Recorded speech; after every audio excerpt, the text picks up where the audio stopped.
Hello guys, mega love shout out. So for today's video guys, magluluto ako ng sinigang na bangus dahil namimiss ko na yung sinigang na bangus dahil matagal na rin ako hindi nakapagluto ng sinigang na bangus guys. Lalo na ngayon tinatrangkaso ako, so namimiss ko yung maasim na pagkain. So ayan, naisipan ko magsigang ng bangus. So ayan guys, nagpakulo na ako ng tubig, naglagay na ako ng luya, sibuyas at kamatis. So hindi ako naglalagay ng bawang guys kasi hindi naman naglalagay ng bawang sa sinigang na bangus na napapanood ko yan sa mga nagluluto. So yan yung bangus guys, isang bangus lang yan siya, pero ang laki ng bangus guys. Dapat pang ihaw yan, hindi yan pang sigang. So sinigang ko na lang. So ayan guys, inilalagay ko na yung bangus sa pinakuluan kong tubig na may mga sibuyas at kamatis at luya. So ayan, malapit na magulol, muntik na. So ayan guys, pasensya na kayo kung medyo minsan nagbablurred kasi hawak-hawak ko lang yung cellphone at malapitan, so nagbubukar siya kasi hindi ko siya naisabit dahil pagka yung ginagamit ko kasi yung cellphone, yung makapal, pag tiniklop ko, mahuhulog siya kasi hindi niya sukat yung tripod na nilagay ko dyan, sinabit ko. So baka mahulog pa dyan sa sinigang. So magiging sinigang na bangus with cellphone.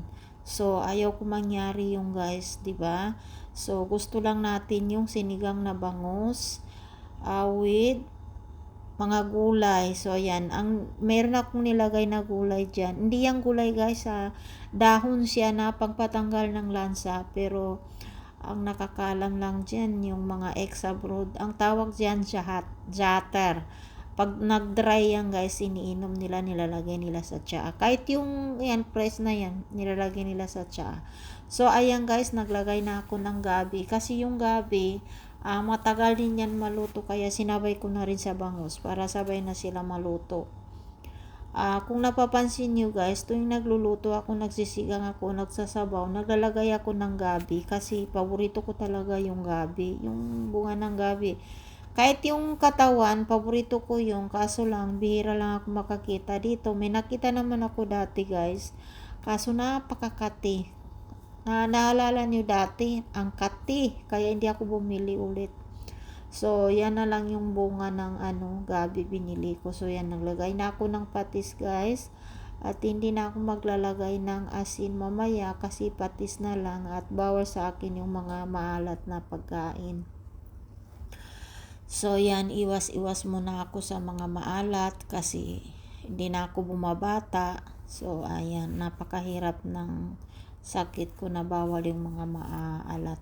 So yan, naglagay rin ako ng siling pangsigang. Yung green dyan, light na, yung green na dark, medyo maanghang yan. Yung light naman guys is hindi yang maanghang.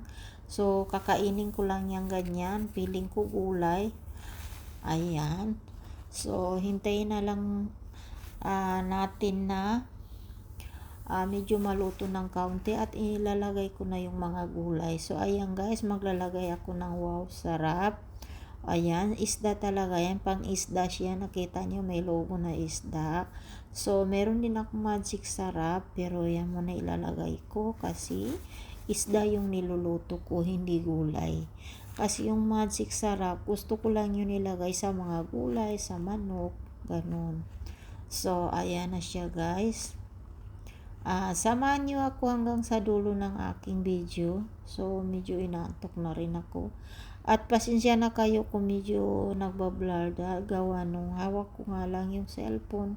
At pag inano ko, nilalapit ko yung cellphone dito sa kardero, mainit siya, umiinit yung cellphone. Tapos ayan, nagbablur siya kasi nagbubukar. So ayan guys, napakataba ng bangus na yan. Ang taba talaga. Basta yung mga produkto na galing sa atin, ibang-iba talaga guys. Tapos yung mga isda dito, malalansa kahit anong gawin mo. Pero yung galing sa atin, hindi siya malansa. Ang dali lang lutuin. Pero Pagka matagal na, medyo may pagkalansa. Pagka, siyempre, na-stuck yan sa presa, naging frozen na, hindi na siya preso. Siyempre, mag-iiba rin ng lasa. So, ayan. So, ayan guys, kumukulo na siya at malapit na rin yan maluto. Yung isda kasi, di ba, malapit lang. Sa iba nga, 15 minutes, tapos luto na, pati gulay niya. Sa ano yung guys, sa restaurant, kasi subok ko na yon, nag-order ako ng sinigang na bangus, 15 minutes sabi niya maluluto. Naku, naluto na nga, pero pagka ano ko, hindi pa masyado luto, pero luto na rin, pero ayoko ng ganun luto, gusto ko talaga yung lutong luto. O, kita mo yan, sa restaurant lang yan, hindi yan abot ng ganyan, basta 15 minutes lang, kasi siyempre nagtitipid sila ng gasol, ilaw, mga lahat tinitipid nila sa restaurant, lalo na sa atin sa Pilipinas. So, hindi natin masisi. Dito, libre tubig, libre ilaw. Lahat libre dito. So, ayan. Bagusto tayo kung ilan oras natin lulutuin yung ating mga linuluto. Walang bawal. So, ayan guys. Malapit na rin maluto. At ilalagay ko na yung mga gulay mayat-mayat konti. Ayan. Anuin ko lang ng konti kasi gusto ko talaga yung lutong-luto na pagluluto, hindi yung half cook lang. Mabuti kung gulay lang yan, kaya pwede pang half cook lang, isda yan. Mamaya may mga dugo-dugo pa lang dyan sa ano niya, tiyan niya, o sa, yan sa ulo ng isda.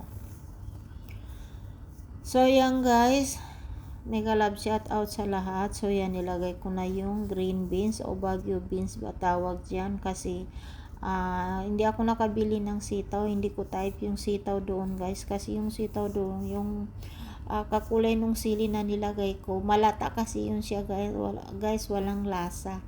So maganda yung sitaw na green ganyan, kasi matigas siya, half cook mo lang ilagay, isang kulo, takpan ang kardero, naluluto pa yun siya sa init ng kardero, na steam pa siya. So pangit yung nakita kong ganyan na kulay na ano, kasi nakabili na ako nun, ang bilis malata, akala ko matagal, ayun, so hindi na ako bumili ulit. So yan na lang, Baguio beans sa pinagtiyagaan. Kung ang sarap niyang Baguio beans guys, ano siya, malalaki, parang ano rin siya, sitaw rin. So, ayan, medyo matikas lang siya, kaya nilagay ko na. So, ayan yung gabi ko, nakikita ko na yung gabi, luto na rin yan siya. Hintayin ko lang konti na lang guys, at maluluto na yung aking nilulutong sinigang na bangus. So, mega love shout out sa lahat. Ayan, Cendric Channel, thank you so much sa suporta at pag-unawa. Sa lahat ng team, Solid at Liquid Team, admin, lahat ng admin, maraming salamat sa suporta at pag-uunawa sa akin. Thank you so much guys. So ayan, malapit na rin maluto. Ayan, gabi na dito sa amin this time guys, na gumagawa ko ng video. Magabi na dito sa amin, 11:49, at naka-LS na si Sis Maris. Nakapag-save na rin ako. So inaantok na talaga ako. Pero tatapusin ko muna ito para meron akong pang primer, para hindi na kayo mahirapan na magpunta-punta sa bahay ko, kasi isisit ko na rin ito para mabilis nyo makita. So hindi na kayo mahirapan magbalik-balik.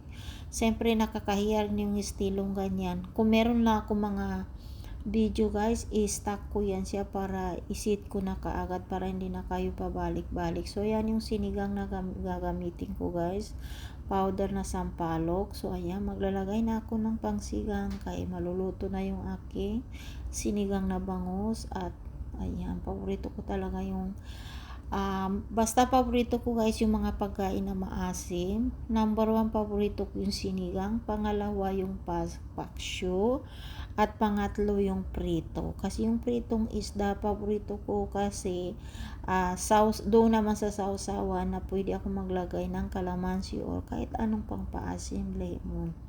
Kaya mahilig talaga ako sa mga maasim.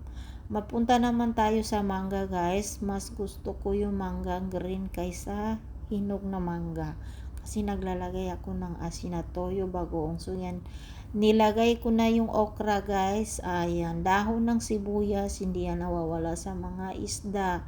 kasi pangpatanggal din niya ng lansa.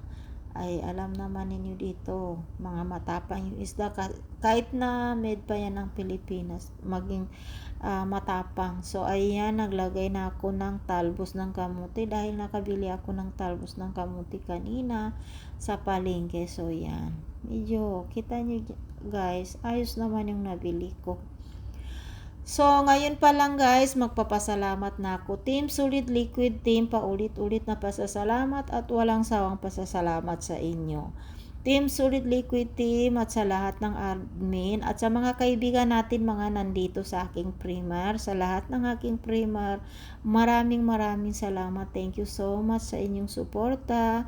Team man natin yan o hindi natin ka-team, magbakas lang kayo dyan sa mga niluluto ko para mabilis ko mahanap at dyan ko rin kayo babalikan. So yan, luto na guys ang aking sinigang na bangus na napakataba. So ayan yung white rice ko. So ayan, kain tayo guys, Team Solid Liquid Team, mga admin, mga bisita ko. Ayan, kain tayo, white rice. Ayan guys, napakasarap. So ayan, kaya ayan, maasim. So ayan. So dito ko natatapusin ang aking video guys. So bye bye na, Sendrik. Bye bye.